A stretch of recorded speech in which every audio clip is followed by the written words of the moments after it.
We have two tables up here that have room. Don't sit in the back, it's not church. Good evening. I'm Rebecca Cash, and I'm the chair of the Media Change 406 Coalition. This series of slides has been kind of drifting through while you've been coming in, and we'll run it during the breaks as well. What it does is just give you an overview of some of the things that the different community groups in Dillon have been doing over the last year. So it talks about who's working with it. I will tell you right up front, if we could, this would be a recruiting meeting.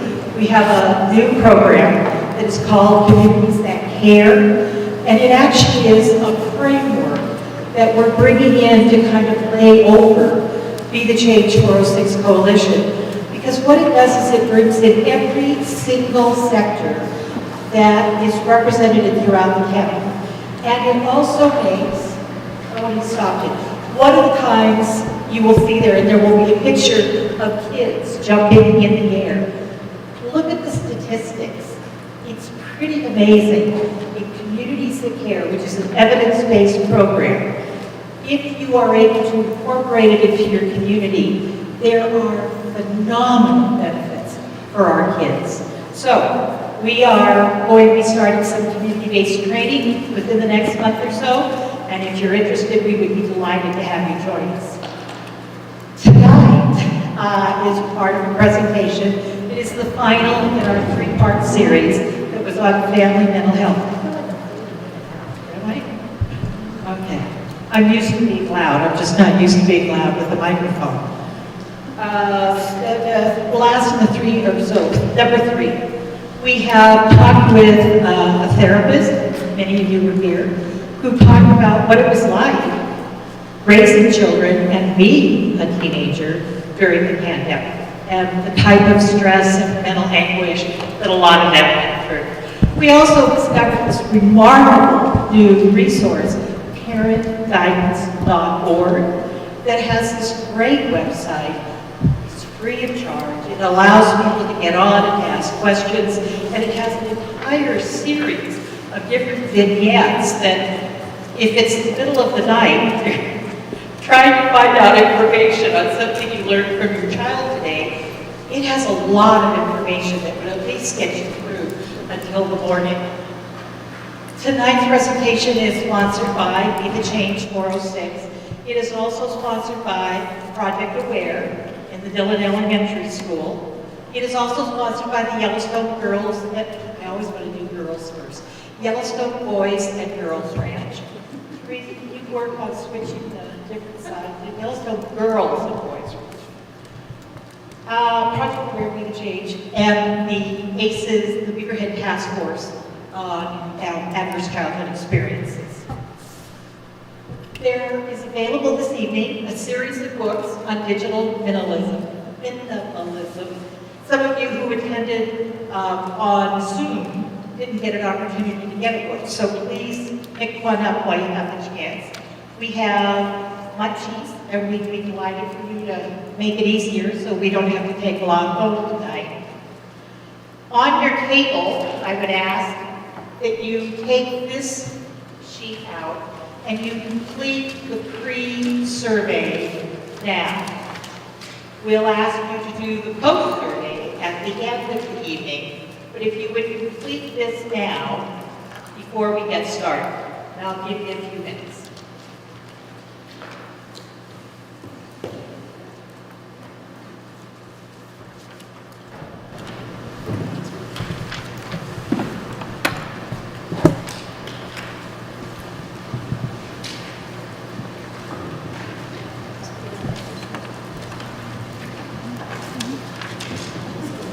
I will tell you that my trusty cohorts this evening is Sharice Lemlin from Yellowstone Boys and Girls Ranch, as well as Andrea Scher, who is the new Project Aware Director at Dillon Elementary District. Welcome, welcome, sign in, and there's seats up here. Okay, about a month ago, there was a series of presentations presentations on drug and alcohol use among teens, and it was actually a 5 or 6 piece series. And one part of it brought Deputy Gomez and was presented. Now, I was watching it on Zoom, Andrea was watching it on Zoom, and so was Charisse. It is powerful, it is remarkable, and it will absolutely make your toes curl if you are a parent or a grandparent. He brings really good information. He gives you really good tools in which you can really make a difference about what happens with our kids when they do go online. And he does it in a very engaging and proactive manner. We have seats up here. All right, so I am delighted to introduce Deputy Dave Gomez from the Boise Sheriff's Department.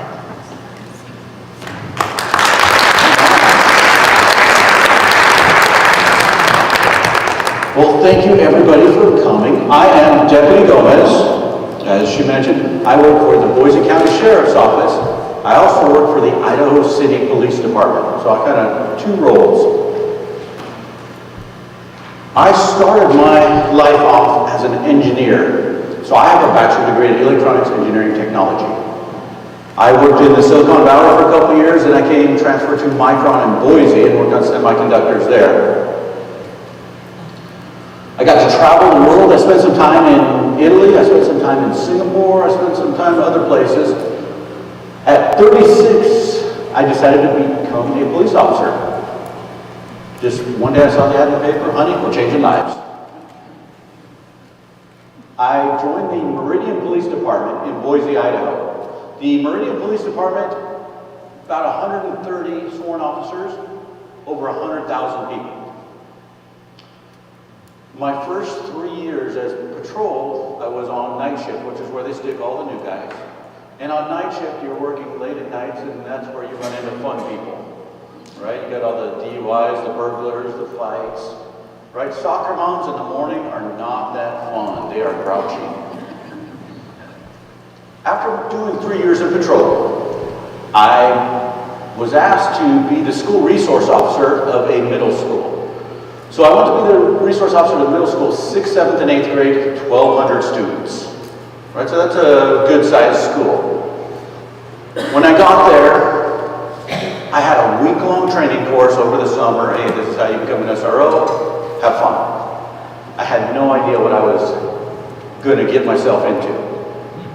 When I started getting to know the students and I started seeing the problems, and this was 2012, I started seeing that almost all the problems at the middle school revolved around social media, whether it was bullying, fighting, drugs, suicidal thoughts, all kinds of things. Everything had to do with social media. And I would have kids that I would talk to, and they would talk in this language that I didn't understand, and they would show me things that I didn't know. So I started trying to educate myself to the level of the 6th graders in social media. As an engineer, I was actually very good on computers. I could rebuild a computer from scratch, I could change things out, I could clip wires and put new wires in. My social media skills were not so much. I had an outdated MySpace page, was all I had, which I never used anyway, so I didn't really know MySpace either. Well, in my efforts to try and become social media educated, I found there's nothing I can do to keep up with the 6th graders. Anything I learned is 6 months old, or a year old, or 5 years old, because they are updating themselves every single day. So I came up with a genius idea. I made a fake Facebook page of a student at the school. So I picked a girl's picture from East Coast on a motorcycle that you couldn't identify, and it took me about 15, 20 minutes to make a Facebook page.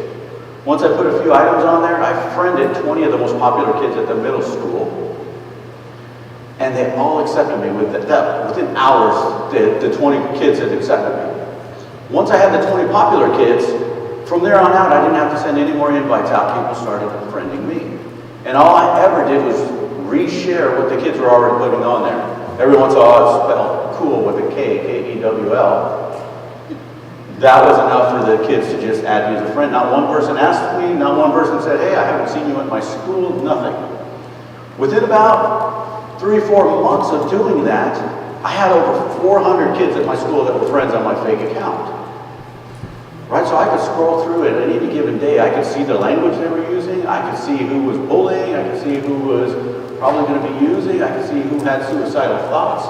I could see all kinds of information. But the best information was I learned the language. I learned what they were doing. As that account grew and I started paying more attention, I started seeing we had sexual predators in the neighborhoods where my school was. When we would have a sexual predator arrested, I would run their name through my friends list, my fake friends list. And what started happening is I started seeing that a lot of the kids had mutual friends with the sex offenders, right? Which meant that the sex offenders had my kids, the middle school kids, as friends on their social media. It's like, oh, this is crazy. It can't happen like this. So I started giving internet classes to my kids at the middle school, 6th, 7th, and 8th graders. Here's your internet safety classes. I downloaded some canned classes. I started giving it to them, and they were having nothing to do with it, right? Because they were outdated. They didn't mean much to them. So I needed to come up with a better way to educate the kids. My social media account was pretty sacred in that I got lots of information from it, so I didn't want to give it out to the kids. I didn't want them to know I had a fake account. But at some point, I decided, you know what? I'm going to tell them I have a fake account. So I started going into classrooms. And as I teach in my class, I'd say, hey, who has social media? And as they raise their hands, I said, you know what? Put your hands down. I already know who has social media because I'm your friend with my fake account. Ha. Their jaws would drop. Oh, Officer Gomez, I feel like you're creeping on me. Right? Makes me feel all dirty inside. And then they'd say, I'm going to delete you. To which I'd say, please delete me. I dare, I double dog, delete me. Get out your phones, delete me now. So they'd get out their phones, and the same thing happened every time. They'd get out their phones, they'd log in, they'd go into their Facebook page, they'd look at me, and they'd look at their phones, and which one of my 800 friends are you? And I'm not saying delete everybody you don't know, and you'll have deleted me. Easy enough, right? Some of the kids had more than 5,000 Facebook friends. Facebook caps you at 5,000. You can't add more than 5,000. So they had what they called mirror accounts. Because they wanted more than 5,000 friends, they had 2 accounts and they put everything. Just double it up. I would say on average, the kids at the middle school had between 400 and 4,000 friends. That was typical. So now the kids were in their effort to delete me. Well, I'm deleting you. And someone would go home and delete. And they'd check with me the next day and I'd show them, no, I'm still your friend. Some of the kids, it was too much work to delete all their friends, so they just delete their account altogether and start over. Some of the kids didn't care. They just went, oh, if I worked on that Facebook page too much, I'm not getting rid of it. I don't care what you see. And so we went on like that. What started happening is I started educating parents as well. When the parents would call, I would tell them, hey, do you know how many Facebook friends your kid has? They have 3,000 Facebook friends. And the parents were like, well, I don't see why that's a problem. It's like, well, let me explain the ways. You know, there's a lot of reasons that's a problem. So I came up with one of my first rules of social media for kids. And it was my 200 rule. Have less than 200 friends on any given platform and have touched them on their shoulder. Right? That way, if a parent called and said, hey, my kid is being bullied, I look, hey, they have 3,000 friends. Why don't you get rid of some friends? Let's start there. And they don't say, oh, well, you're asking me to punish my kids by making them get rid of friends? No, I'm asking you to protect them. Same thing as locking your car doors. Right? And so that became a big promotional campaign around Boise area. 200 friends, shoulder touch policy. Even my fellow police officers, hey, Gomez, my daughter wanted, to add 2 friends and have 202 friends. I just told her, pick 2 other friends you're going to drop off the list. And there's a lot of reasons why that helps. If somebody's getting bullied or somebody has some kind of problem, I can find them if they have less than 200 friends. If they have 4,000 friends, it's going to be in Australia, it's going to be in, Pennsylvania. Who knows where those friends are going to be? And the other thing is that once somebody has so many friends, people become anonymous. Once you become anonymous, you start saying things that you wouldn't say in real life or you wouldn't say in person. So I like to keep them under 200. That keeps it nice and friendly with people you know and a lot safer than anything else. So that's about me. Let's go on and we'll start talking about some things that we're going to talk about tonight. We're going to run this class pretty quick. Next, so on the agenda, positives of social media. I always have to put some positives in there because there are some positives. Devices at school. I know a lot of you are educators and parents, and that's a big thing. Theft of devices, security on devices, threats, bullying, drugs, nude photos is going to be a huge one, and that one's the one that's going to get most people. Sextortion, some of the legalities, and after I scare you with all of that, we'll give you some of the best practices how to protect yourself and your kids from some of these things. Next. So this slide and the next slide, basically the positives of social media and the internet allows people in rural areas and other areas to be educated without leaving their house, without leaving some place that they call home, right? We have some very rural countries even that can now get educated because they can do it from a laptop right in their own location. Having Wi-Fi, having social media, having those things also allows for collaboration like never before. We have doctors that can do doctor's visits just over a computer screen. We can print out prosthetic limbs and ship them all over the world based on 3D printing, some good photos, and a lot of technology that's available that keeps on increasing every day. So there are a lot of positives. The information basically available is more information than we've ever had at any time, and by leaps and bounds. Now, unfortunately, many people use all that information to put their cat pictures up, right? It's like, hey, I'm giving you the most powerful computer and most information you ever had. Oh, let me put cat pictures up. Kind of a joke. Next. We already talked about collaboration. Let's go on to the next one. So let's start with some devices. And we're going to start with watches. So go one more. So we have several different flavors of watches. The first one I want to talk about is the Gizmo watch. Verizon offers a Gizmo watch for kids. It's probably good from 6-year-olds to about 11 or 12-year-olds. A Gizmo watch allows 10 phone numbers. It allows a parent to GPS track their kids, send them messages, and receive messages.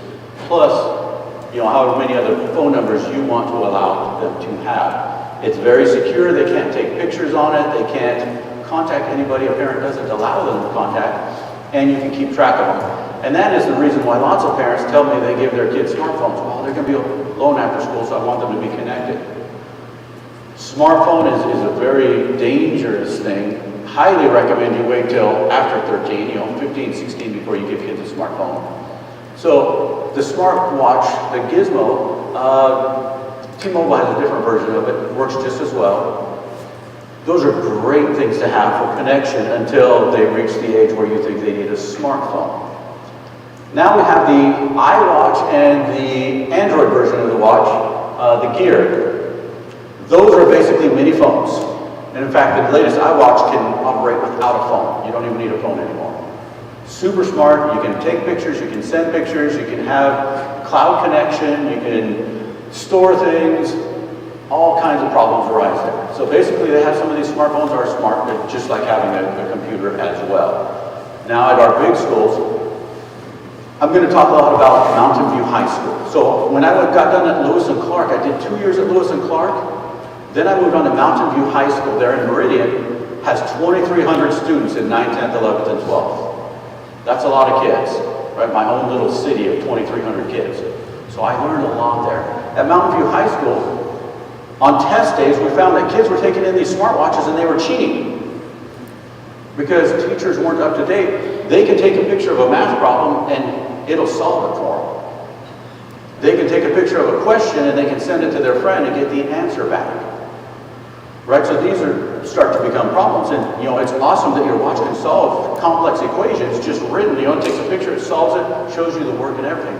But kids were using it to their advantage to cheat on tests. So then what started happening is on test days, roll up sleeves, no watches. Right, no phones. A lot of kids use their phone. I need to use my phone for the calculator, and a lot of teachers think, oh, well, good, I don't have to buy calculators. But when they use their phone, they can take pictures of anything and get the answers just like that. They can share answers, they can do all kinds of stuff, just to kind of be aware of what's going on there. All right, next. Next we go to cell phones. Start with flip phones. A lot of parents, well, I don't want my kid to have a smartphone, I'm going to get him a flip phone. And that's fine and dandy if you can find a flip phone. They're very hard to find. However, flip phones have some issues. The number one issue that we have with flip phones is they can be enabled for hotspots, which means during class, at home, once you shut the Wi-Fi down, mom's flip phone that she has beside her bed can be enabled to hotspot so kids can get to the internet through mom's phone or their own flip phone. And that bypasses all the securities that anything has there. And I've run into that so many times where the flip phone in the house gets used to connect to the internet. Then we get to smartphones, which are computers, right? You guys know they're computers. They can do most anything. Now I know that teachers and parents always try and keep up with kids on their little computers. I'm going to tell you, you're going to lose that battle every time because kids are professionals at it. They're little professionals. They spend 10, 12, 15, 20 hours a day on their phone. How good are they going to be? Very good. Plus they have a team. They have coaches. They have 24-hour support and all their friends on how to learn how to get around parental controls, how to get around the school logs, all those things. They are actual professionals.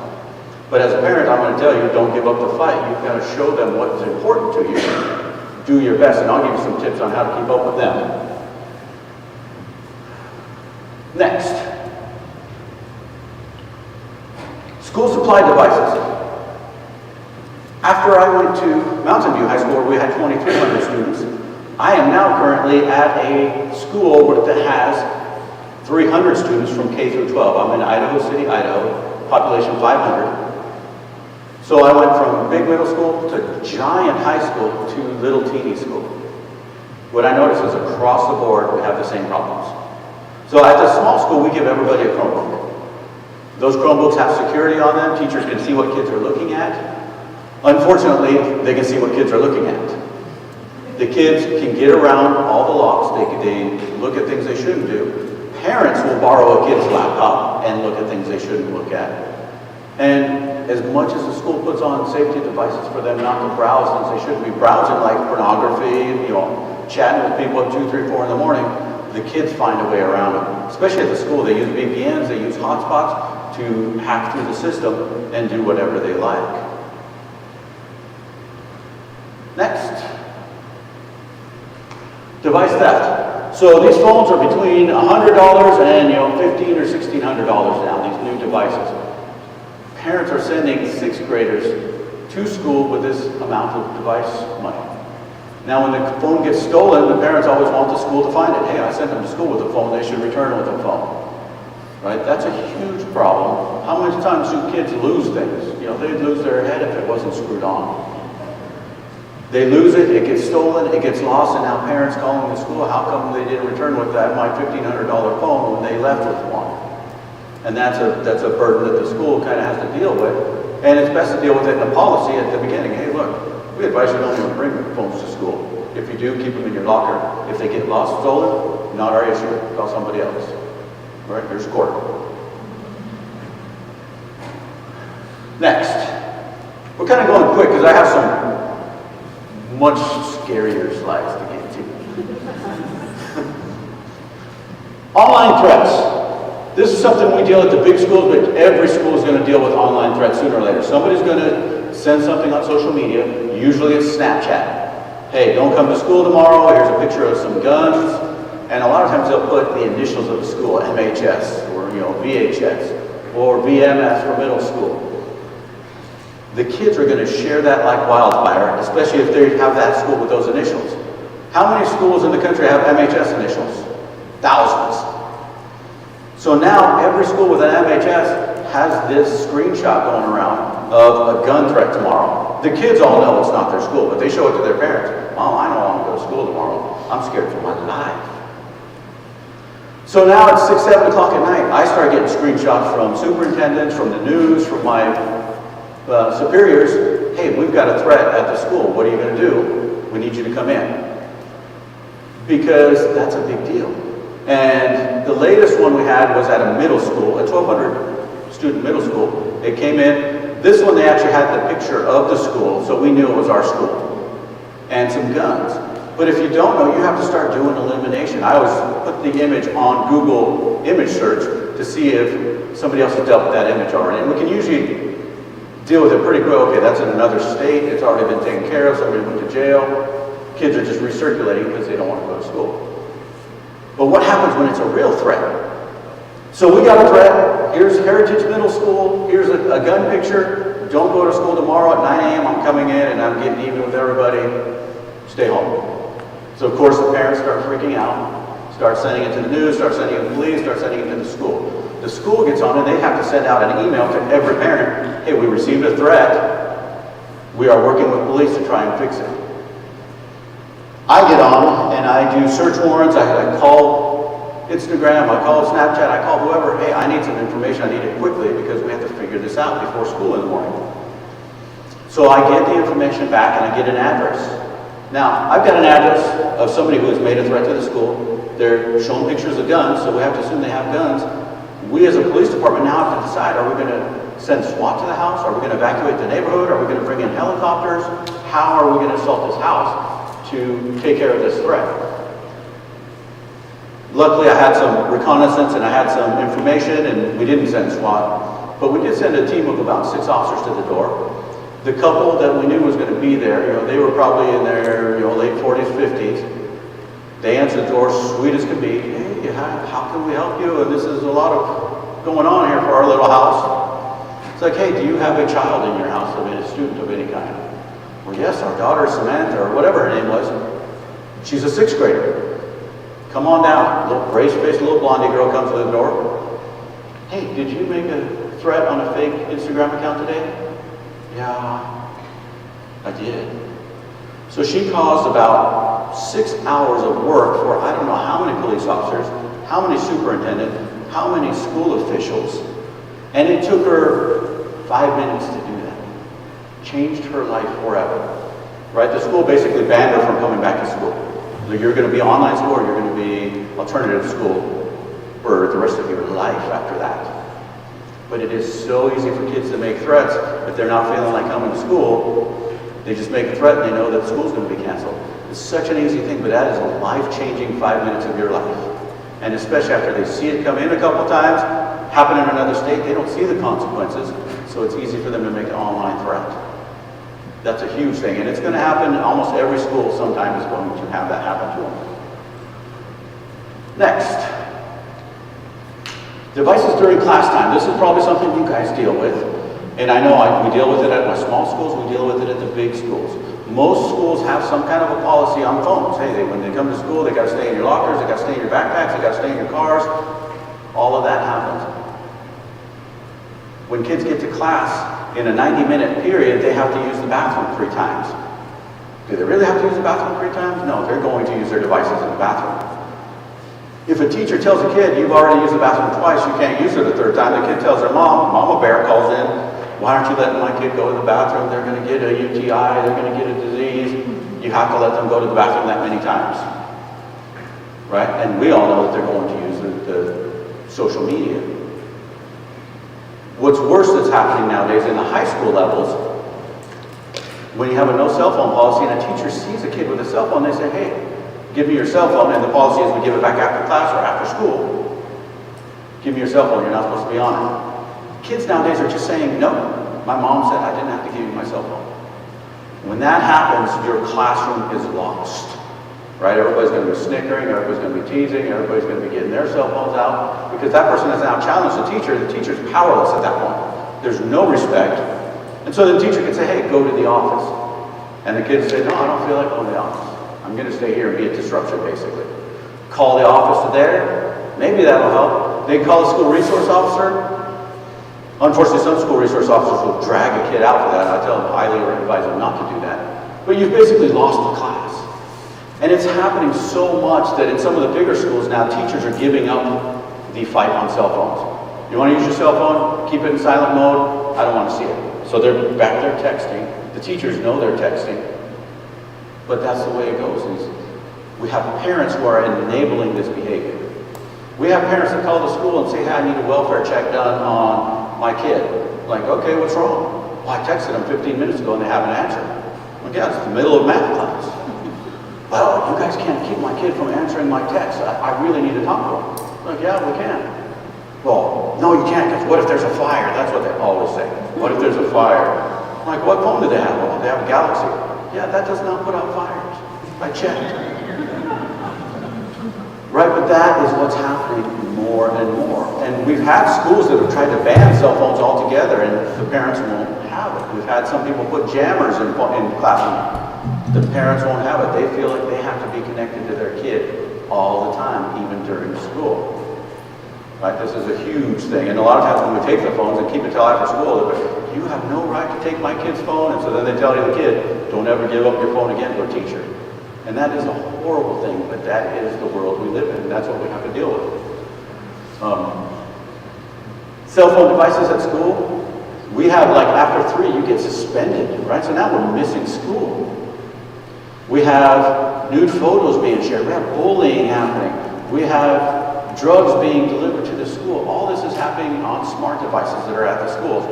And parents want connection just in case there's a school shooting or a fire. So just to save a minor possibility, they're willing to risk all these other bad things that can happen with cell phones at school. Next. Bullying. This is one of my pet peeve issues. Bullying is probably one of the most often misused terminologies at the school. We always get parents who call the school, hey, I'm coming down to the school, my kid is being bullied, and you're going to do this, this, and this. You're going to arrest every person that is hanging out with that other kid and their parents and anybody that looks like them. So to try and solve a bullying issue, they come into our office and try and bully us into doing something because they think once they throw that bully word around it, they're beyond reproach. Right? My taser says otherwise. Over time, though, what I needed to do is come up with an educational way for the teacher, for the parents to understand that not everything is bullying. So what I did is I changed the definition from what was at the school to one that I kind of came up with. So what was at the school was a perceived imbalance of power constituted bullying. Well, perceived imbalance of power, any parent can say that. Hey, well, my kid felt an imbalance of power, this is bullying. Right? You can say that in any situation in a kid. So I changed the definition. I changed it to one-way repeated harassment of any kind, with a big giant underline on one way and a big giant underline on repeated. So then a parent will call in and say, hey, my kid got bullied at school today. Okay, what happened? Well, when they were walking in for lunch, somebody called them a name. I'm like, okay, that's rude, but it's not bullying. Bullying has to be repeated. Right? Not that we won't do anything about that, but that is not bullying.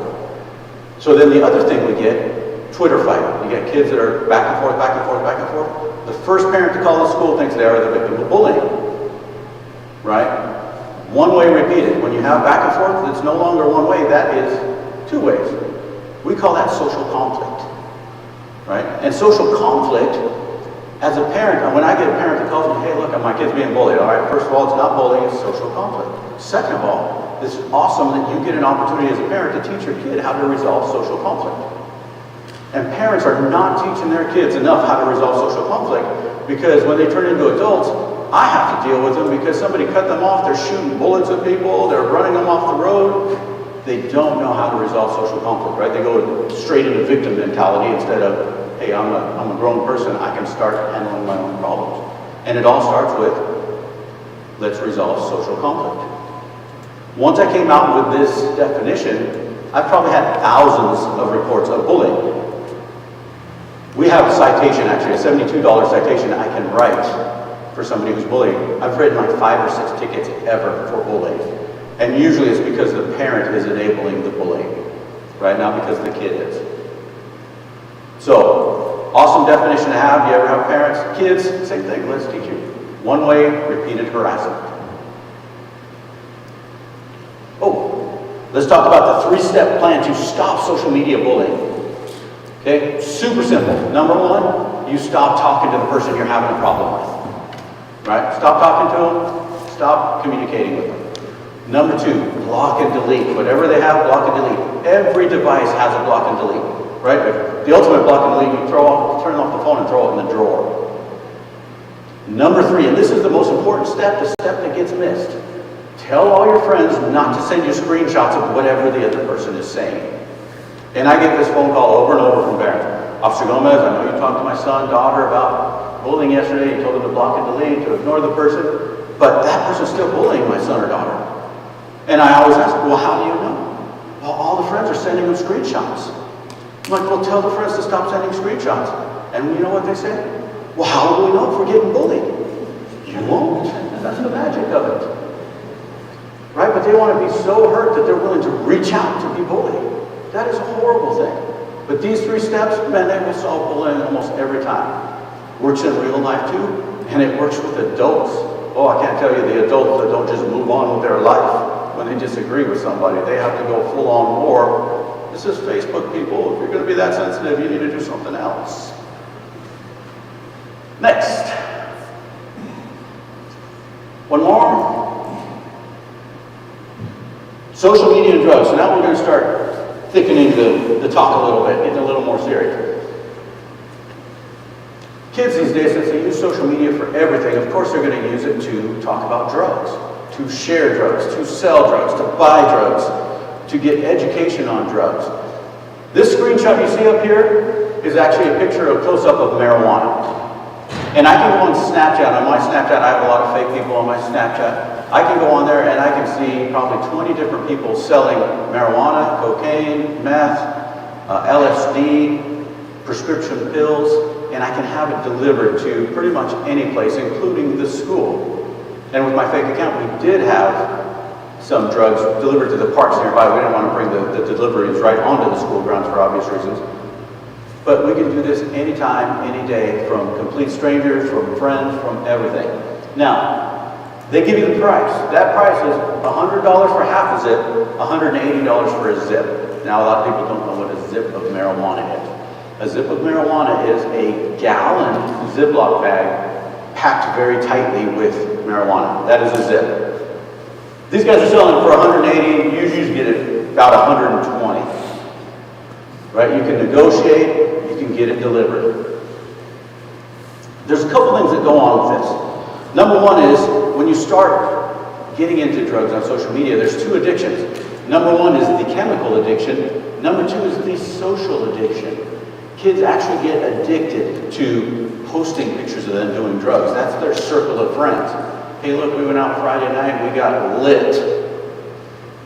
This is what we did and this is how awesome it was. Right? And so then everybody else is, oh, that's awesome. Now they start posting their pictures. They do the same thing with vapes. Hey, look, we're going vaping. We got this super funny juice. We're going to the skate park. Here's all our pictures so they can remember. Because with drugs, almost every drug, unless you take pictures and put it online, there's nothing to remember it by. When we ask marijuana users, hey, when's the last time you got high on drugs and you were proud of yourself for it? When's the last time you thought it was the most awesome thing ever? They don't know. They just remember what it's going to be like the next time. So by taking pictures, putting it on social media, it helps them remember, but it becomes a social addiction just as much as it is a chemical addiction. In fact, even more so. So when parents want to stop the chemical addiction of either vapes or marijuana, they think, well, hey, I'm just going to take my kid out of it. We'll give them something else to do. They can chew on the gum. They can do this other stuff. But what they don't understand is that kid has a social life based around marijuana, based around vaping. So now you're asking them not only to quit whatever chemical thing, which kids can do that, but now you're asking them to change all their friends that they have, all their social media circles. And that oftentimes is much harder than the chemical part. And parents, I get parents, hey, your kid, we caught your kid vaping. Oh, well, they stopped right now. They'll never do that again. I'm like, no, that's not the way this works. Right? That's almost like the Facebook wall. No, that's not how any of this works. If your kid is on marijuana, if they are on vape and they're addicted, it's going to be rehab, it's going to be weeks, it's going to be months of working to get them off of that. It's super easy to start. It's hard to stop. The other thing that happens is kids get educated on how to make better drugs. So marijuana in the 60s was THC level of 3 to 6% THC. That's what people would get high from. Woodstock, all those things, that's 3 to 6% THC. Nowadays, with all the farming techniques and all the different things they can do, farmers have THC content with marijuana up to 20%, 20, 25%. So the marijuana of today is not the same thing that grandma and grandpa were smoking. What's even worse is that kids through social media have learned how to make concentrated marijuana. They call them dabs, they call them shatter, they call them all kinds of things. These concentrated marijuanas they make by cooking things down and filtering it, those are 70, 80, and 90% marijuana. Those things can be smoked through vape pens. They are often brought to school. Kids will smoke them in school, but they're learning all of this on social media. They're learning how to make pills. At the school, huge into pills right now. Every school is huge into pills. Norcos, Adderalls, Xanax, those are all pills that kids are buying. $10 a pill. Almost no matter what the pill is, $10 a pill.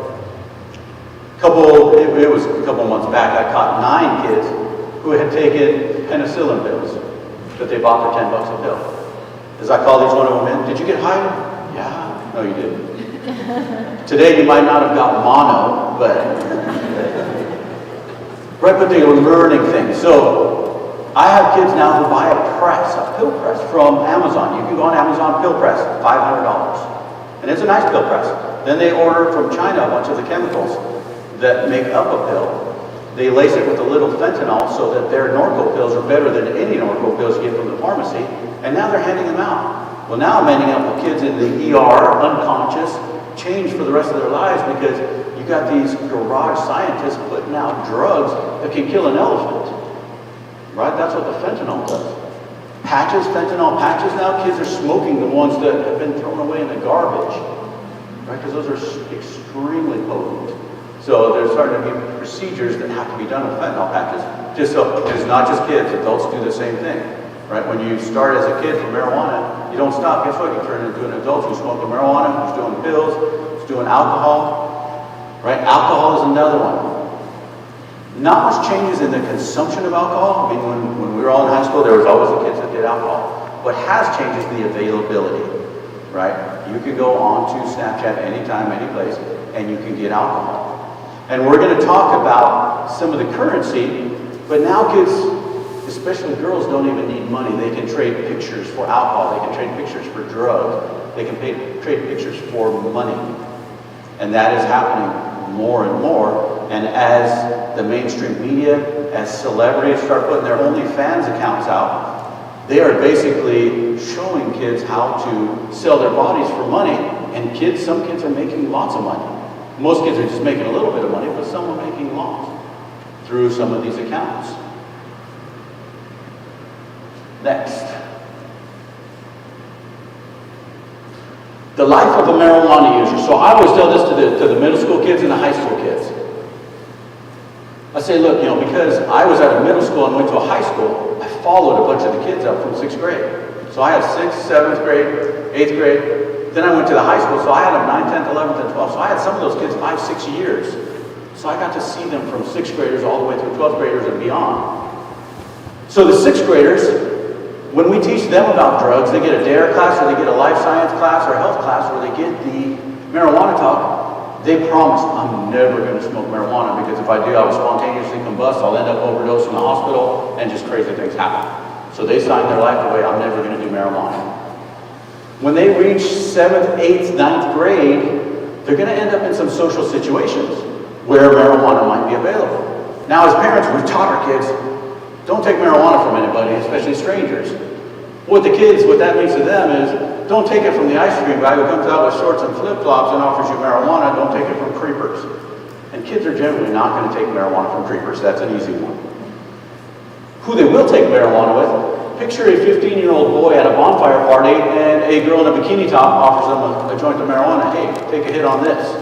Then it becomes much, much harder for the kids to say no. Picture a brother, a sister, a track star, a football star. Hey, smoke this marijuana. And what happens is, the first time they take a hit on that joint, nothing happens.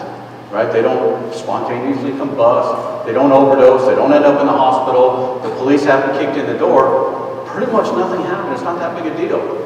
So then a couple weeks later, when they take another hit on the marijuana, it's still not that big a deal. Right? I smoked marijuana twice now. It's not that big a deal. People have been lying to me. I don't know why the adults in my life don't want me to smoke marijuana. Fast forward a little bit, when that kid starts going to more marijuana parties, those things go till 6 in the morning. Well, when that happens, when you party till 6 in the morning, it's hard to get up and go to school. It's hard to get up and go to work. It's hard to get up and do chores. You just want to sleep all day. When you just want to sleep all day and not do anything and party all night, your motivated friends who you used to have, who play sports, who have jobs, who want to do their schoolwork, they're going to start leaving the party at 9 and 10 o'clock. So guess who you're going to be left with? You're going to be left with all the other potheads who don't have jobs and live in mom's basement. You start changing your friends, which starts that second addiction of your whole lifestyle changes. Well, here's the next thing that happens with these young people who start getting addicted to marijuana. They don't have jobs because they can't wake up in time. They don't go to school, they're not doing anything, so parents are cutting them off from their allowances. How do you buy your marijuana? And I tell kids, no matter how pretty you are, sooner or later your friends are going to want you to pitch in for marijuana. $5, $10, $20, $30. It's usually not terribly expensive, but it is an expense. How are you going to get that money? Almost every young kid that I know starts stealing. And the person they steal from first is their parents. Right? So when a parent calls me, hey, how do I know if my kid's on marijuana? Go check your jewelry drawers, go check your old power tools, check all your change drawers. If you have no change in the house, some of your rings are missing and some of the power tools are gone, your kid's doing marijuana. And they're pawning that stuff, they're selling it to get marijuana money. Once they run out of house money, they go into neighborhoods, they're jockey boxing. They start opening car doors, stealing phones, stealing change, stealing whatever they can from the car. And they'll hit 30, 40 cars in a night just to get enough to get a night's worth of marijuana use. Now we bust them, they're easy to bust. We just go park in the neighborhood dark. They're gonna come by almost every night, check all the car doors. Now I've talked to 100 kids who have been caught jockey boxing, which is a felony, by the way. As soon as you break into a car, you can steal a quarter, it's a felony crime, it's burglary. But I always ask them, why are you doing this? And the answer is always, I'm doing it for marijuana. Not once have they said I'm doing it for alcohol. Not once have they said I'm doing it for meth. Usually the meth heads and the coke addicts don't have enough together to even go do that. It's almost always for marijuana. Now, I'm hopeful someday I'm going to bust somebody doing that, and they're going to say, hey, I'm going to college, my books went up by double, and I'm just saving, trying to make ends meet. That's never happened because those kids are motivated enough to get a job, to save money, and to control their life. Right? So the marijuana problem, one of the big things is not what it does to your body. I mean, it does all kinds of health things. Whenever you replace oxygen with anything else, it's not going to be good. Right? But kids don't care about that. They can't see the faraway consequences. Marijuana users, adults and kids, think that because it's illegal, that's their problem. And I tell the kids, even if they make it legal, they're still not going to make it free. And the real problem with marijuana is that it costs money. Almost every person that we catch shoplifting is a marijuana user. Right? Which one comes first? I don't know, but that is the numbers. Every kid that we catch jockey boxing, every adult that we catch jockey boxing, marijuana user. If you make it legal, they're not going to make it free still. Right? And a lot of people in their mind, they think, well, if we just get it legal, it's going to be, everything's going to be happy. No, because it's still going to cost money. You're still going to have to go out and buy it. Makes sense? And that is a big problem. And I talk to people, hey, look, when they make it legal, it's probably going to cost them more than the illegal versions. Next.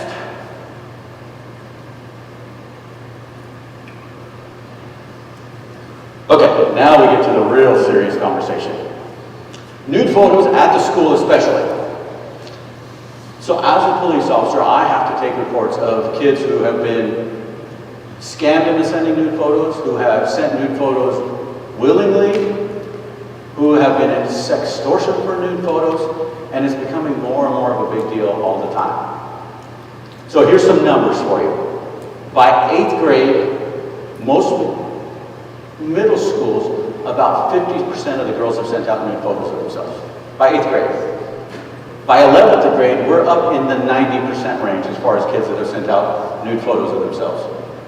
Right? Boys and girls send out nude photos. This is a huge problem, right? It's a currency for kids at the school, it's a currency for predators, and it's a currency for the kids themselves. They send out nude photos of themselves because they've been on social media for 5, 6 years and they've been groomed by the general public, by TV, by everything that, hey, you are worth your body parts and that's about it. And I get people that, parents especially, there's no way my kid's ever going to send out news. As a parent, you're biased to your kids. Just like I have an 11-year-old granddaughter, cute with ribbons in her hair and a tutu on her dance team. She's not going to think about sex till she's at least 25. Right? But that is not the reality of it. The reality of it is that 7th graders are already having sex. Right? Not experimental, they are having sex. If you're not talking to 4th, 5th, 6th graders about it, the 7th graders are showing them. The minute you give your kid a smartphone, and who do we give smartphones to? 3rd graders already. Welcome to pornography. Parents always ask me, hey, what age do you think is a good age for my kid to get a smartphone? Hey, when you're comfortable with them looking at pornography, give them a smartphone. Right? And I always give this analogy. If you went to a yard sale and somebody was selling a box of Playboy magazines, would you buy a box of Playboy magazines and leave them in your 14-year-old son's bedroom all night? Oh no, that's crazy talk, right? A 14-year-old wouldn't get any sleep.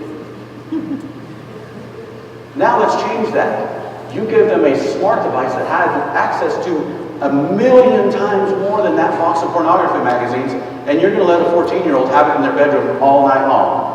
All day long, all night long, all the time. What do you think they're going to do? And I can't tell you how many parents have called me, Pastor Gomez, after your class we looked at my son's history and he was looking at pornography all night last night. Really? Right? Of course they were. Biologically, they are going to look at that stuff. Girls do it just as much. When a girl sees something on TikTok, on Snapchat, that has some kind of a sexual reference, they're going to look it up. They're going to watch videos on it. They're going to know what's going on so that they can talk the language the next day at school. Right? Not going to give your kid a phone? Doesn't matter. They're going to get on the bus with lots of people with phones. They're going to be at the playground with lots of people with phones. So even if your kid doesn't have a phone, as soon as kids in their class have a phone, guess what? Welcome to porn.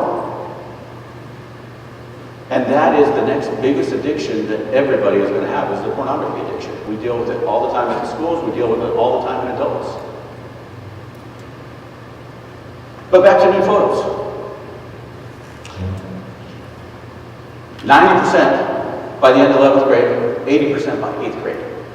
This causes some huge issues. I've taken reports from 7, 8, 9-year-olds who have sent naked pictures of themselves already. Right, which is ridiculous. I want to throw the parents in jail almost for giving their kids smartphones and then allowing kids to talk to strangers. And then parents, well, I had no idea. What? How can you not have an idea? This is crazy talk. But let's talk about some predators. We have kids at the school who are predators, and we have adult, random people who are predators. So the kids at the school, here's what my boys do at the high school. They get a fake Snapchat account that nobody knows the account. They start friending all the girls on Snapchat, which they accept all kinds of people they don't know. And then after they have them on the account for a month or two, they send them a message, hey, I have a naked photo of you, what's it worth to you if I don't share this with everybody? And basically they tell them, send me a new naked photo of yourself to me personally, or else I'm going to share this one with all your Instagram friends. And they usually send them a video of all their Instagram friends that they just scroll through. So now, if 90% of girls have sent out their naked photo by then, this boy has a pretty good chance that girl sent out a naked photo. Now she's got to decide, does this person really have my naked photo? And any girl that has sent that out or been at the high school knows that boys trade those around like playing cards. They sell them, they trade them, they send them, they share them. Right? So now you have somebody with nothing. They don't have a naked picture of this person, but now they do. They just sent them a threat. Okay, now they get a picture. Now they get a video, which is awful. Now you have adults who will trade drugs to some of the high school boys in exchange for pictures of naked girls. And then what they do with those pictures is they sextort the girls. Hey, I have your naked picture. What's it worth to you if I don't send it to your family, to your friends? Right? And with boys, they're preyed upon almost just as much. So with my 6th grade boys, I teach them internet safety. I teach them stranger danger. And I said, look, online it should be 100 times stranger danger because you don't know who you're talking about to. So now picture this. A 15-year-old hottie girl sends a message to a 13, 14-year-old boy. He doesn't know her. How many of them are going to say stranger danger and not talk to her? 0. They all are going to talk to the hottie girl. They start a relationship. After they've known each other forever, at least 15 minutes. Hottie girl starts laying it on thick to this 13, 14, 15-year-old boy. Hey boy, you're super special, you make me feel nice, I can't believe I met you, I've met so many people and they're all garbage, but you're the special one. I'm going to send you a special picture and I want you to send me one back. And then this girl sends a topless picture of herself to this boy and says, hey, send me one back. How many boys do you think are going to send their picture back? All of them. Then she sends a full nude photo. How many are going to send a picture back? Most of them. There's some kids that are too embarrassed about their bodies at that point, so they don't send a full nude photo, but most of them do send it back. Then they go to videos, and then they go to voicemails.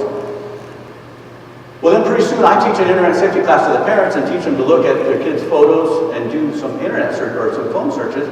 And I get the parent that comes in with a phone like this. Here's my 6th grade boy's phone. He's sending naked pictures of some girl. She's sending it back. Make it stop. So I do an investigation. And through my investigation, we end up arresting a 25-year-old in Iowa, a man.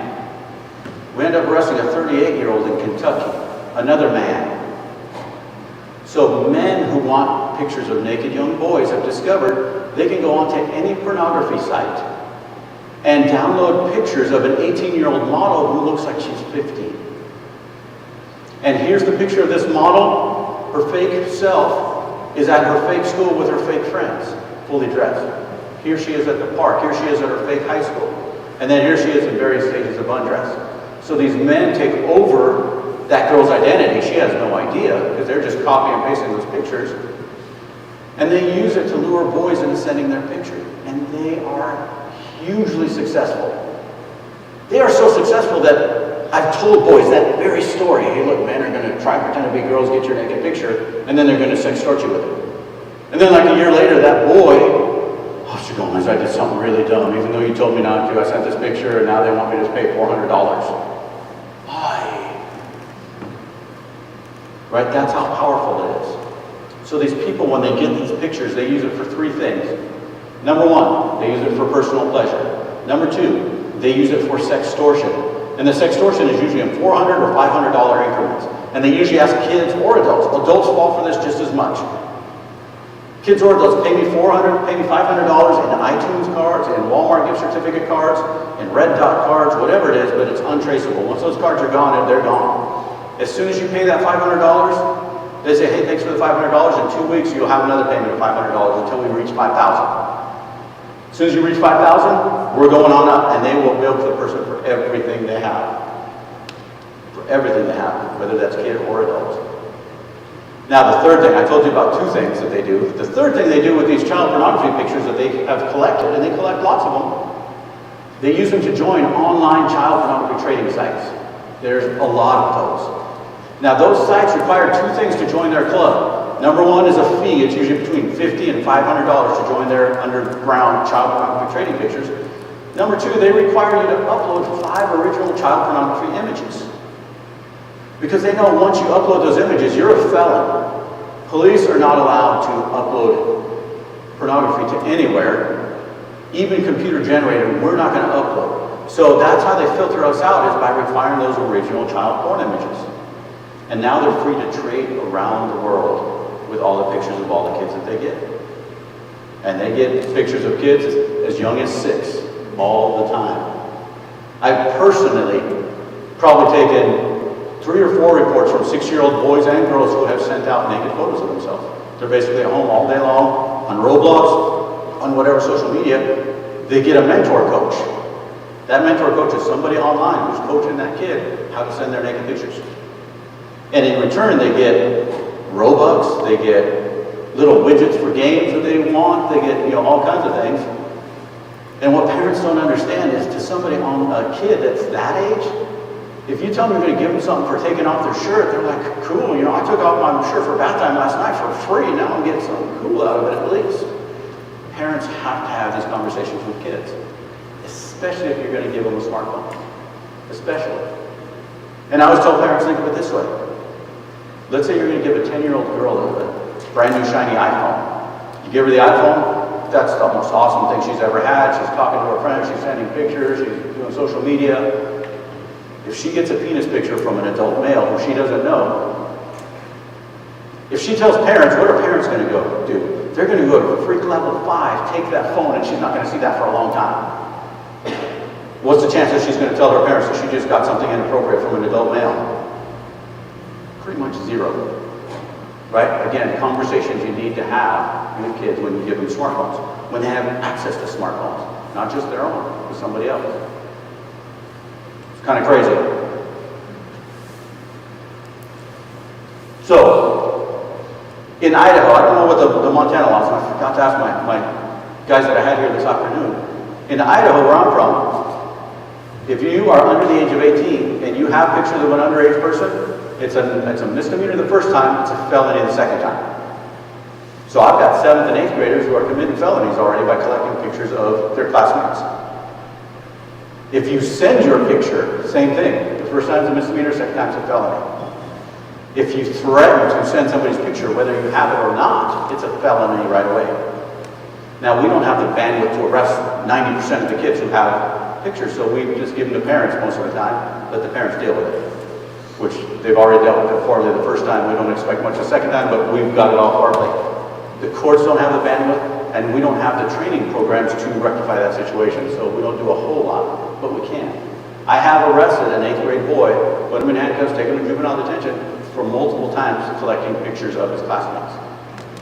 That was more of a parent problem, because the parent kept on giving the kid phones, even though she knew he was going to collect pictures. All right, let's go to the next one. What does photo sharing at school look like?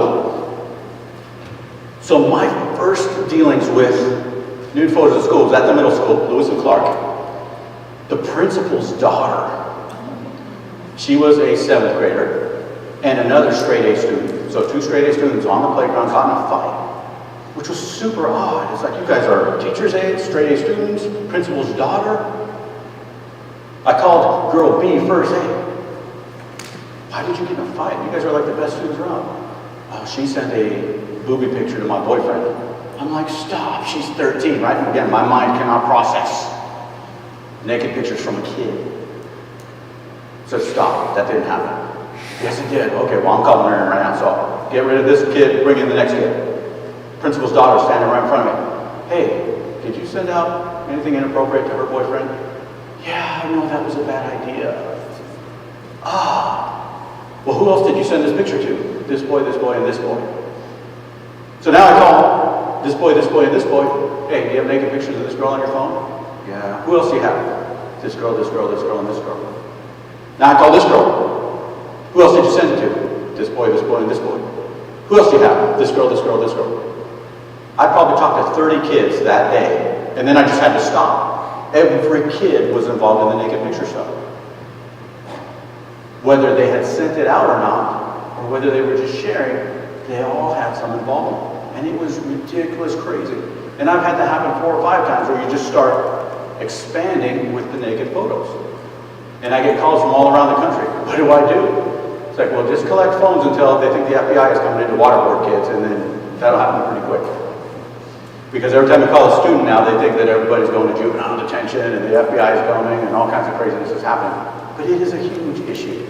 A huge issue. All right, next. Sextortion. We talked about sextortion, right? Photos for money, photos for other photos for sex, and that happens to middle schoolers where they will be sextortion into having sex with adults because somebody has naked pictures, has basically some inappropriate pictures or material. It happens with adult women that I get adult women who come into my office. Hey, Officer Gomez, and this is a 40-year-old. I was married for 20 years. I just got divorced. On our 10-year anniversary, we went on a cruise and we made an intimate video. Now that we're divorced, my ex-husband is sharing it with all my friends, all my family, all my coworkers. Oh, sorry. Not much you can do. There are crimes and charges you can do, but it doesn't go anywhere. Right? So I highly, highly, highly recommend kids or adults don't get digital pictures or videos in any way, shape, or form. Ever. All right, next. Sex trafficking. A lot of people, when they hear sex trafficking, they think, hey, we're kidnapping somebody from a foreign country, we're keeping them in the bottom of a hotel for sex work. But it happens a lot more commonly than that. Let's take an 8th grader that somebody starts paying for naked photos. All right, if you start paying an 8th grader for naked photos, which people are already starting to do this way more than I would like. But here's an 8th grader, takes one topless picture of herself. She can share that over and over and over and over again. Week after week after week after week, that one picture, and she's getting $30 to $80 each time she shares that picture. To the tune of, I get parents that call me and their kids have $1,000 in their Venmo accounts and their PayPal accounts. God, somebody put money into my daughter's account. I'm like, hey, she is selling pictures, I promise. And almost every time she is. Well, now they've made all this easy money, it's going to be super hard for them to go and work at McDonald's. It's going to be super hard for them to go be a waitress or do any kind of work because, hey, I can make $200 by clicking share 3 times, or I can go all week and work at McDonald's for $200. So they start getting groomed into sex trafficking, right? Then pretty soon they can make a video. What I'm starting to see happening, I get parents that call me, Officer Gomez, my 18-year-old daughter is at the Boise airport. She's flying to Florida or she's flying to California to make a pornography film. Those will pay $5,000 to $10,000 the first film. And they usually, what they do is they will get girls on their last leg. They'll pay them a little bit of cash, enough for them to survive, and then pay them in drugs. But what that does, it makes them dependent on the people that flew them to California, flew them to Florida. Now they're in sex trafficking. Right? Runaway kids are very high risk for getting into sex trafficking. Now, my wife and I, we take in super high-risk teens at our house. When we have high-risk teens, they have high-risk friends. When we've had the high-risk friends come over, we know they're in sex trafficking because they tell us. We offer them a bedroom. Here's a bedroom in our house. Stay, go to school, take a shower, get some nice clothes. They don't accept our offer. And the reason they don't accept our offer is because they've been used to living with no rules. And there's a lot of kids who don't live with no rules. They couch surf, they do whatever they want. At our house, we have to put rules. We have to put boundaries. Right? That's part of a healthy parent-kid relationship. So, hey, you want me to come live at your house? Do all these rules? It's not worth it. I can go bounce between drug dealer houses, sell my pictures, have sex with a couple of them, and I am scot-free to do whatever I want. I can get a high all day, I can stay up all night, and I don't have to do much. Right? So once a kid gets into it, it's really, really hard for us to get them out. So the trick is stopping them before they get into it. But again, that's super hard. Caring parents, their kids are rarely going to go into it. Parents that care and aren't very good parents, don't know how to parent, that's whose kids are going to go into it like that. Right? I hate to say they don't care, because almost every parent I know cares. They just don't know how to be a parent, and they're not interested in finding out. Right? The ones that go to jail, that are hooked on drugs themselves, that have their kids in and out of boyfriend, job's house, all those kind of things, those are kids that are high risk. All right, next. Applications. So every application requires you to be 13 years old. Okay? I'll bet out of my 6th graders, like 90% of them have their own cell phone, smart media devices with social media. How many 6th graders are 13? Maybe 1 or 2. Not many. So now I have a whole generation of parents who is forsaking a rule that the kids all know. Hey, I can just put in a fake birthday.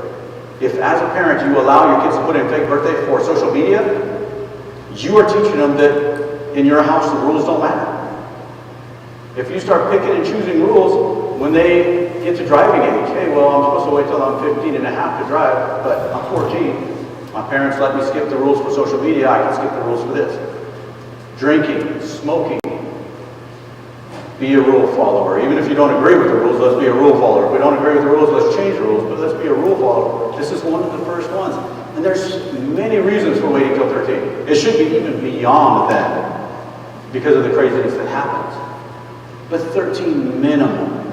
And by letting kids who are younger than 13, it makes it harder for all the parents, other parents who are trying to resist. It's like, Gomez, I have a 4th grade daughter, and she is the only one in the school without a phone. I agree. And they all have social media. And the parents know they're putting in fake birthdays. And some of the parents think they're cute by having Snapchat with their kids, having TikTok with their kids. Oh, I'm the hip parent. No, you're not. Right? No, you're not. Get them off social media. Wait as long as you can for this to happen. As long as you possibly can. Next. Snapchat. Kids like Snapchat because it automatically deletes messages.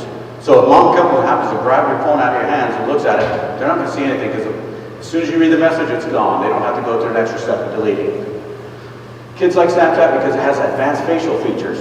It maps your eyes, your lips, your nose, your mouth, and when you talk in reindeer, you throw up rainbows, and there's googly eyes and all kinds of things that they like to make videos with.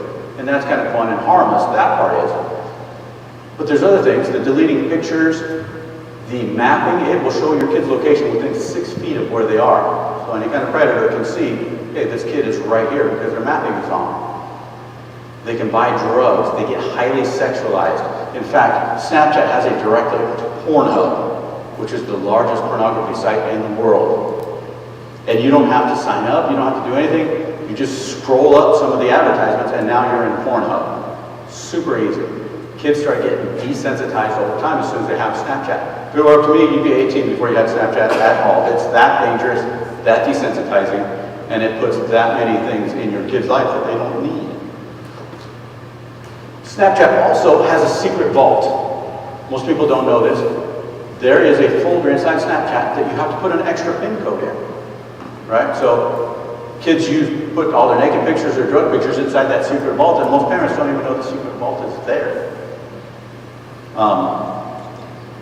After this, I have a Facebook page where I teach people how to get onto the secret vault. Because I'm going through this class kind of fast, if you go to @DeputyGomez on Facebook, you'll see a lot of supplemental articles that I do on kid hacks, parent hacks, what's going on in the world, what's the latest and greatest, what's the language, what's the translator stuff that you need to know for these social media devices.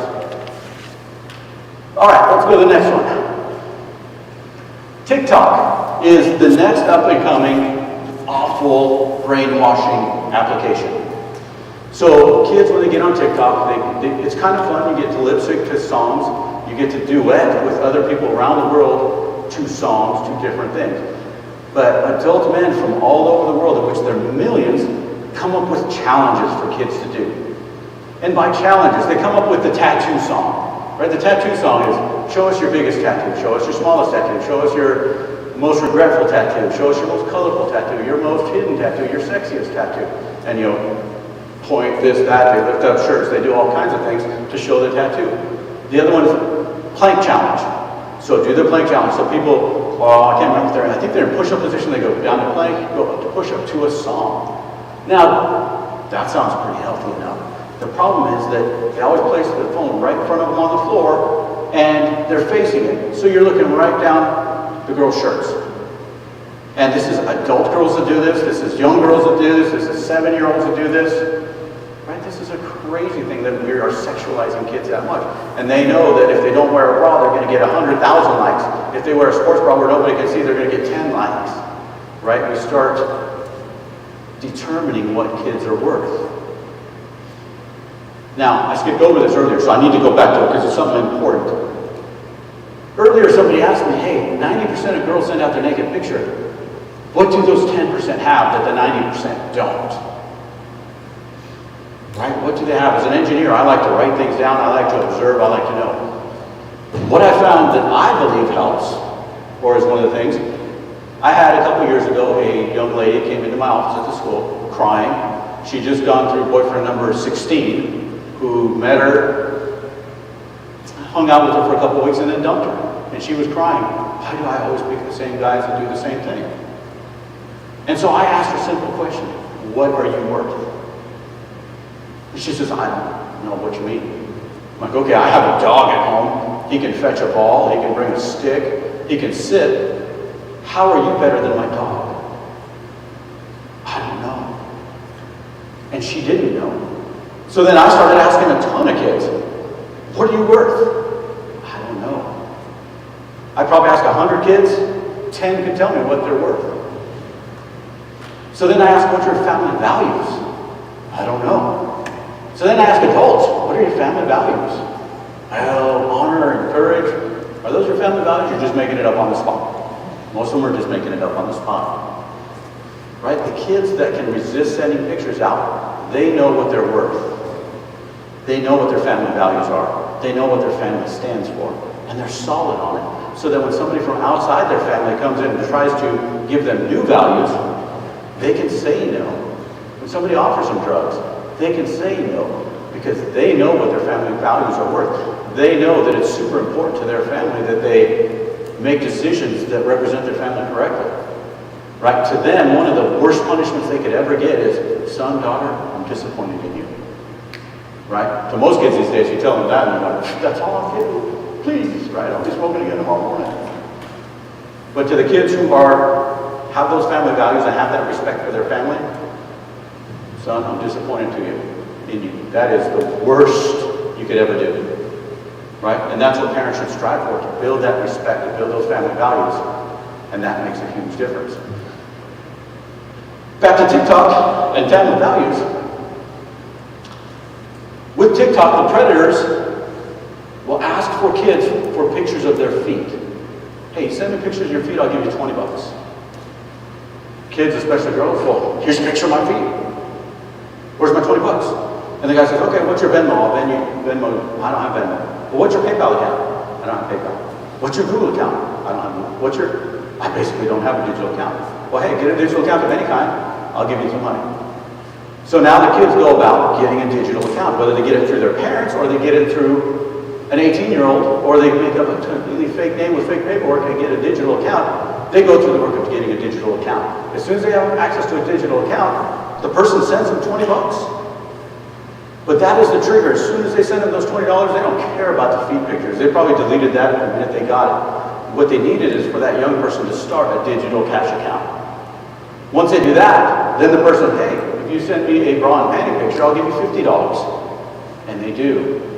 You send me a topless picture, it's $100. And they do. You send me a video, it's $500. And they do. And we're basically grooming kids into this. And it's so prevalent now that adults, if you look on my Facebook page, adults now who are in the sex trade industry now have the songs on TikTok that they're calling themselves accountants. I'm an accountant, right? I sell pictures and I do this. I'm an accountant because nobody asks questions. So now the kids in the high school, hey, well, good thing I'm good looking enough to be an accountant. I don't really have to graduate. I don't have to go to college because I'm just going to sell pictures, my body, to make much more money than anybody with any kind of degree is going to get. I'm an accountant. It's crazy, but that is the way they do it. They step them through it. Next. Instagram. There's not much to say about Instagram other than kids usually have 5 Instagram accounts. Right? Grandma and grandpa and mom and dad see 1 Instagram account. They have 4 others. We call them their Finsta accounts and their Sinsta accounts. Finsta accounts is friends and Instagram mashed together. So you have one group of friends that we can talk trash about another group of friends. Then you have your Sinsta, which is sins and Instagram account. Kids usually call them their spam accounts. So they have one for grandma, grandpa, dad, and mom, and then they have 4 other ones for showing off their pictures of all kinds, selling stuff.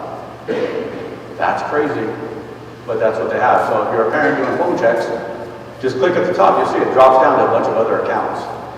Easy to find, easy to see. Next, Roblox. Roblox is a heartache for me because my grandkids play Roblox. Roblox has a bunch of little games inside of a big game, right? When you sign into Roblox, there's 100 little side things you can do.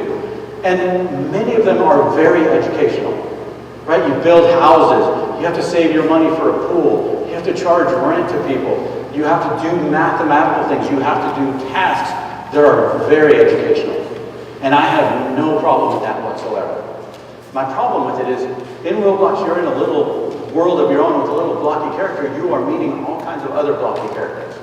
Well, unfortunately, predators have infiltrated all those other characters, And so now your kids are talking to adults even though they think they're talking to kids. And there's filters and things, but the predators always get around the filters. They usually start by naming their characters pornography names. So that even if your kid isn't seeing something, they're seeing names of people that are pornographic. They're seeing names on buildings that are pornographic. So we start the desensitization at 6, 7, and 8 years old. And the way to understand this, I always tell people, if I'm a deer hunter, I'm not going to go to the mall to hunt deer. I'm going to go up in the mountains where the deer are. If I want pictures of young boys and girls and I want to hunt these kids, I'm going to go to kids' applications. But for some reason, parents in their mind, they see Roblox and they think that there's some kind of internet police that monitors to make sure just kids are going to be on there. And there's no such thing. Right? What parents have done by giving their kids Roblox is they've put their kids into a nice little neat package for predators to hunt them. Right? Predators don't go to adult places looking for kids, they go to kids' places. And predators know Minecraft, Roblox, right? Mario games, those things are all going to be filled with little kids. And that's what they're after.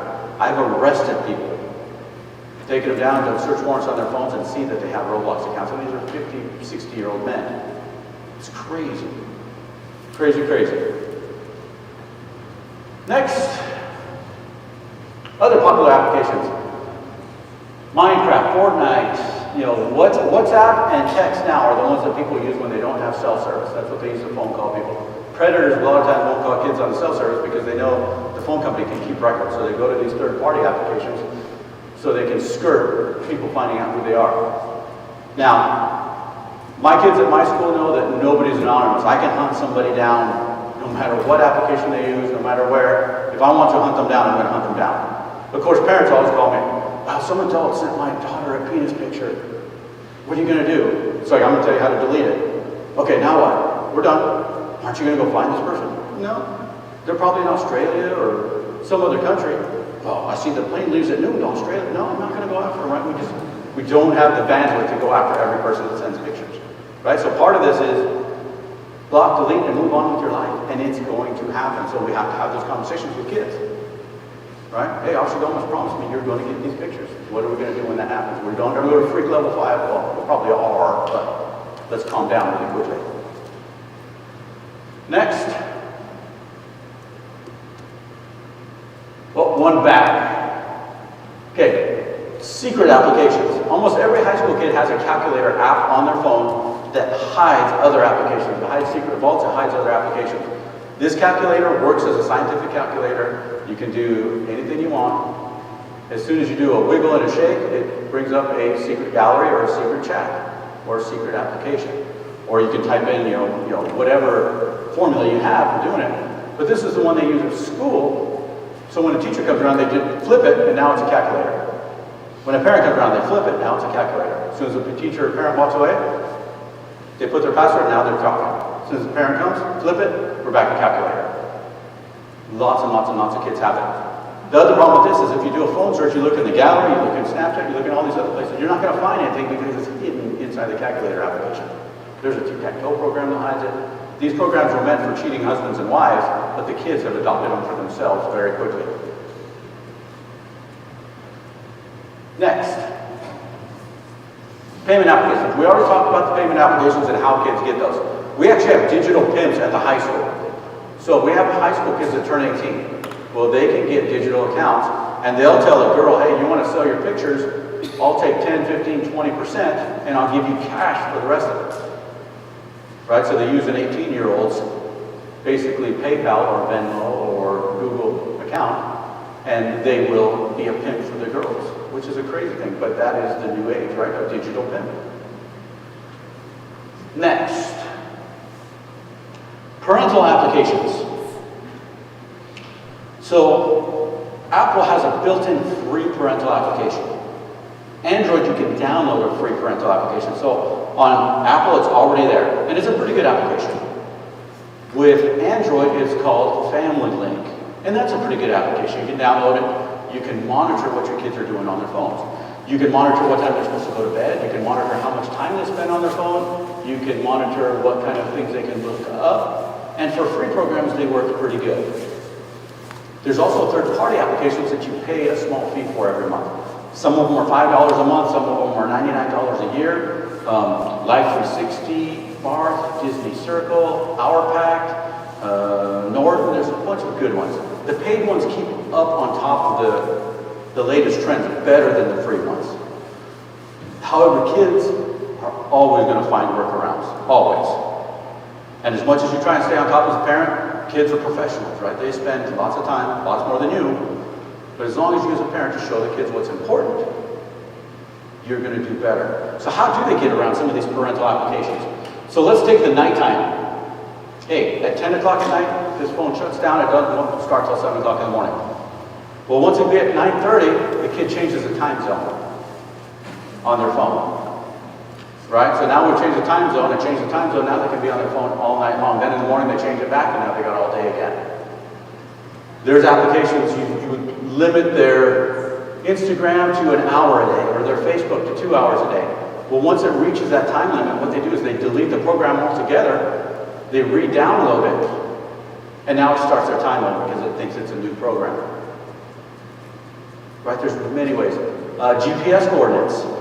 Right? Kids can change the GPS coordinates on their phone thanks to Pokemon Go. When we had Pokemon Go, kids wanted to get the Charizard and the special characters, so they would change the GPS on their phone to be in China, to be in Australia, to get the characters that were over there to advance their gameplay.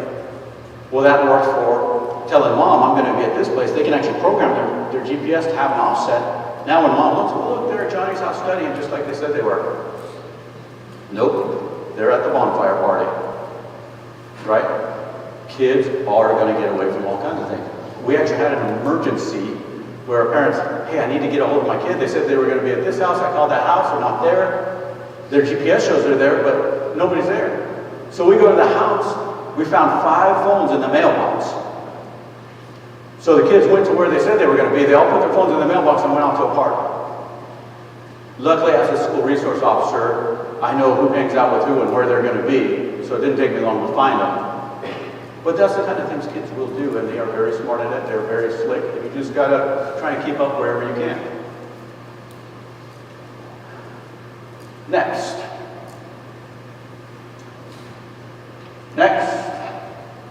Is that it? Okay, so best practices. Communication with your kids is the best. Spending time with your kids is the best. Right? I always recommend families motorbiking, skiing, picture taking, art, something you do as a family where you spend time showing your kids what your values are. Not just telling them, showing them. Right? Mom, Dad, what are you going to do when somebody cuts you off? What are you going to do when somebody says something politically that you don't agree with? What are you going to do in whatever situation it is that's high stress? This is your opportunity to show your kids who you want them to be. But you can't do that unless you spend time with them. And that, for a lot of parents, is put down your own phones. Because I see many parents who spend just as much time on their phones as their kids, if not more. Put down your own phone, spend some time with your kids. That's the best thing you can do for them. Educate yourself. Come to classes like this. I know you don't get a lot of offerings on classes like this, but there's some on the internet. You can follow my page. I'll probably be back sometime because I'm not that far in Boise. Educate yourself. Heed the warnings. 13 before they have social media. 200 friends or less. No cell phones in the bedrooms. Right? That is an awful one to have cell phones in the bedroom for any amount of time. Right? And we always tell kids, hey, look, you either have no bedroom door, or, if you don't have no bedroom door, you can have your cell phone in the bedroom for a limited time, not for overnight. But there's going to be no closed doors with cell phones behind there. I'm trying to think of some of the other ones. Right? Know who everybody is. I have parents who will pick up their kid's phone and they'll click on a friend. Who is this?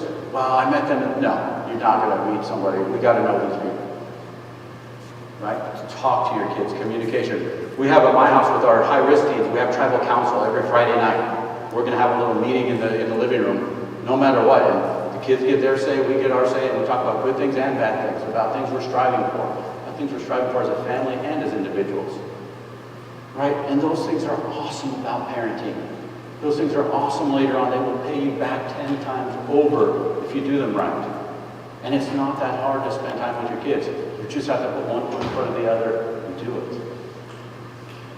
Right? But I know that people get busy and jobs and tiredness and drama, and it's hard to do, but make that time. I promise you, you have your whole life to do other things. And I see the 10% that don't fall into this. They're the ones who are dirt biking, who are jet skiing, who are water skiing, who are horseback riding, who are skateboarding, bicycling, right? It doesn't have to be something expensive. There's thousands of things that you can do. Start people young. All right, so now that I've scared everybody, told you a few things to do, I'm going to open it up for some questions. Right? Any kind of questions? You're not going to embarrass me, as you know. I know you guys are worried about embarrassing Officer Gomez, but I will be fine. So we have a microphone. If you don't feel like you want to say, you can just tell one of our two young ladies here with the mics, and they will repeat the questions to me, and I'll repeat it again, and we'll talk about it.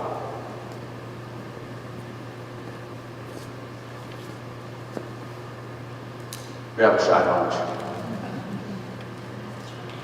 Okay, how do I learn these things about kids? I talk to them, just as parents should be doing. I talk to lots of them. And the more trouble they're in, the more they need me as a school resource officer. The more trouble they're in, the more they need a teacher and a parent to be there. All right, we have a question. Okay. I would like to know why you have your tip is don't block all access to technology. Okay, so that actually is not mine. That is another group that did that. So here's the reason you don't block it, though. I know, and they have good tips on there. It wouldn't be my number one, but it's definitely be on there. If you block everything, your kid is going to think of it as taboo, and they're going to want to look at it. They're going to want to see it. So you want to talk about these things, give them a roadmap for the responsibilities that we're going to give them, similar to driving. I don't want you to let your kid drive when they're 9 years old by themselves. However, if when they're 13 and you're out on a country road and they're on your lap and they drive a little bit, I'm going to be okay with that. When they're 15 and a half and they can get a permit and they drive with you in the car, I'm going to be okay with that. But if you tell them, you're never going to drive, guess what they're going to do? They're going to want to drive. Right? So let's set up an appropriate roadmap so that they're not yearning for it always and they don't think, hey, I'm being punished. I'm not being punished, I'm being protected. When I hit these certain points, we're going to allow these things. And if we violate those points, we'll come right back to square one and start again. Does that make sense? That was for the number one tip on there that says, don't block all technology.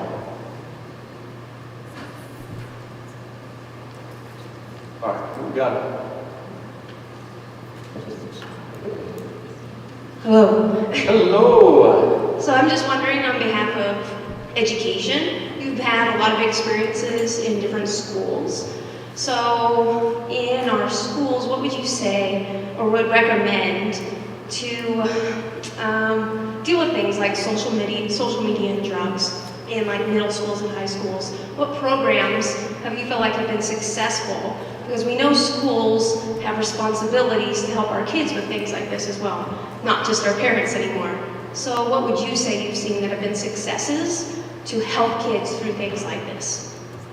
Excellent question. So, since I've been in multiple schools, the question is, how can we steer kids in different directions? What has been successful? And I have seen some other programs, and we were talking about this earlier. Some of the outside school programs are very successful. The YMCA, after-school sports, horseback riding, we have some, the Scouts are hugely successful. Basically, we're getting out of screen time and we're showing kids values, whatever the program is. Teen centers, some of the schools have teen centers. Some of them have open mic nights at the local restaurants. Anything where we can get community support and community interaction with the kids is awesome. Right? And again, a lot of people kind of picture, hey, where I'm going to take, the best of the best kids. Those are the ones that need it, right? Those guys have parents. We need to take the worst of the worst kids. Those are the ones that need the community to step in because they don't have the proper parental support and they need the community to fill in that gap that they don't have. I started kind of a group in Meridian, Idaho, and I wanted teens to come on Friday nights till midnight. And they let me go in uniform and go see them. Well, some of the community was worried, how are you going to keep the riffraff out of there? I'm like, no, that's who's invited. That's who I need to be there. That's who needs me the most. That's who needs the community to. In fact, I think I named it. Hey, this is a riffraff shack. right? That's what needs it the most, but community interaction, and if school teachers already give so much, but if they're the ones who can interact the best, SROs, police officers, businesses, all those people, if you get them involved, you get the kids to know that you care about them, that is the best. Hope that answers that.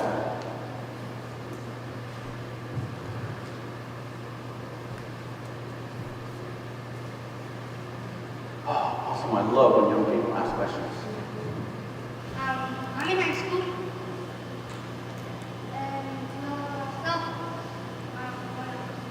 And Yes, you are, or you are not. I'm in high school.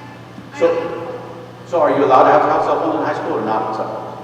No. You're allowed. But my question is,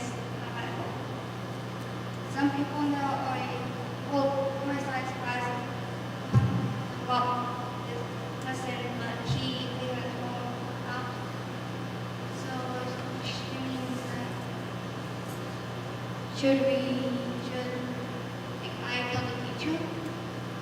Okay, so the question is that we are in high school, we're in a classroom where cell phones aren't allowed. Now we have some kids that type under their desk or use it in the corner, use it for some things we don't want them to be used for. And this young lady has asked, should we tell the teacher? That's a personal choice, whether you want to tell the teacher. I like teachers know. Most oftentimes teachers already know who's using phones in class. They just focus on the people that are doing their work. But I would support you either way, right? Some kids, it's like, hey, it's not my business. I'm going to do my work. I'm going to focus on my work. I don't need to worry about somebody else's drawing. And I am fine with that. I would support you. If you wanted to say, hey, teacher, this person is being a distraction to me because they're on their phone and they shouldn't be, I'm okay with that too. I would support you either way, right? And then part of being in high school is learning what kind of person you are.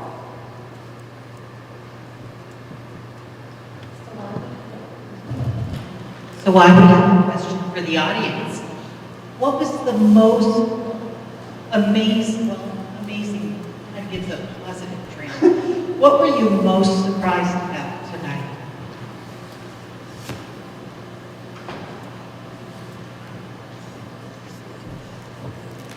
Come on. The what? Statistics, 80 to 90% of people injured, that is, Yeah, 80 to 90% have sent a nude picture. Do you believe it? So I with absolutely those, hate to believe it. with those stats, I always get challenged. I don't believe it. That's crazy talk. Right? So especially as a teacher, Gomez, there's no way your numbers are good. I'll go into that teacher's class. I'll say, hey, can I ask your kids a question? Sure. And so I'll tell them, hey, look, Officer Gomez says 90% of you have sent out nude photos by 11th grade. Raise your hand if you disagree with me. That way I'm not singling anybody out. I'm not doing anything other than agree or disagree. And I've asked thousands of kids, right? I mean, I have 2,300 kids in my own school, and I often go to other schools. Raise your hand if you disagree with me. And in the whole time I've asked thousands of kids, I've had about 3 or 4 students ever raise their hand because students know other students are sending naked pictures, right? They call them nudes. It is becoming so mainstream and so regular that a boy will meet a girl at wherever and ask for nudes within 5 minutes of ever meeting her. Hey, send me nudes. It's even becoming a slogan on cars, send nudes. Commercials, send nudes. In sports, send nudes. That's how mainstream it's getting. And that's exactly what they mean. They want girls to send them nude pictures of themselves. And they're not talking about grandma and grandpa sending pictures. They want young people to send pictures. That's how mainstream it is. But that is pretty shocking. And it's hard to comprehend, and it's hard to wrap your mind around. And even me, that I see it all the time, I look at a 7th grade class and I say, hey, 50% of these kids who sent out is, I cannot believe it myself, but I absolutely know the numbers are true because I have to take all the reports.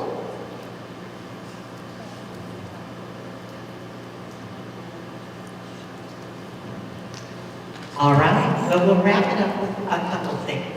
Number 1, if you would please complete post survey. So it's just on the back of your free survey. And we hope you get an idea of what most stood out to you tonight, what was beneficial. If you The other thing I want to bring up again is the whole part about communities that care. Adam, could you move the other PowerPoint for a second, then I'll tell you when to stop? Okay, go, go, go, go. Next, next, next, next, next. Okay, now let's look at this. Youth in community that care communities have these types of statistics. So in the weeks and months to come, you're going to hear a lot about the promotion of community that care. We really invite you to be a part of that and to be in on the ground floor, because this is an evidence-based program that has more than 40 years of data. So these are our kids, but there are kids that they took these pictures of or took this data from that are now in their 40s. So, or actually they're older than 40 because they started them when they were in grade school.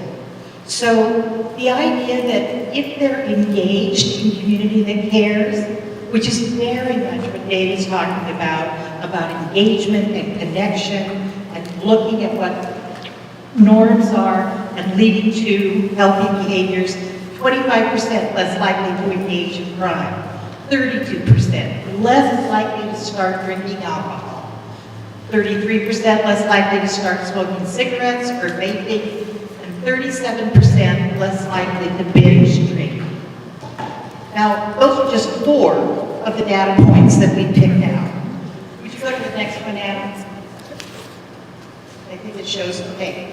Social development strategy. This is the baseline of what community that cares is.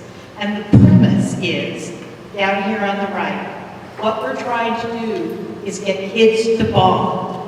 And they want to bond with your family, with your friends, with your community. And you'll see the 4 little things there. Somebody's going together somewhere. There's people that are at the school. I think the lower right is a group of people together. So if you can get people to connect, not people, but kids, to connect, then what you do is you reinforce for them these clear standards that are the road to healthy behaviors. And as Dave was saying, if the parent is on the social media 3 and 5, 6 and 7 hours, then what are we teaching our kids?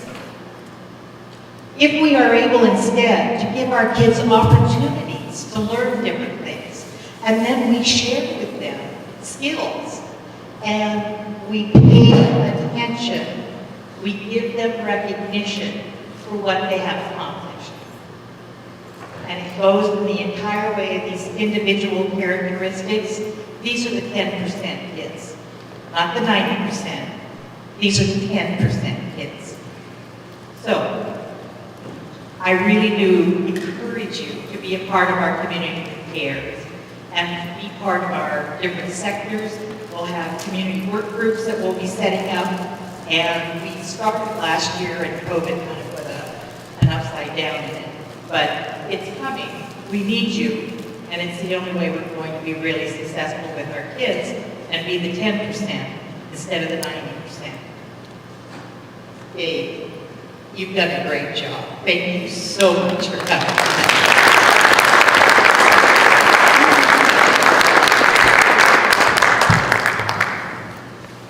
Okay. And we still have trees. Just leave my table. Catherine, you want to say something about the surveys? Leave on the table or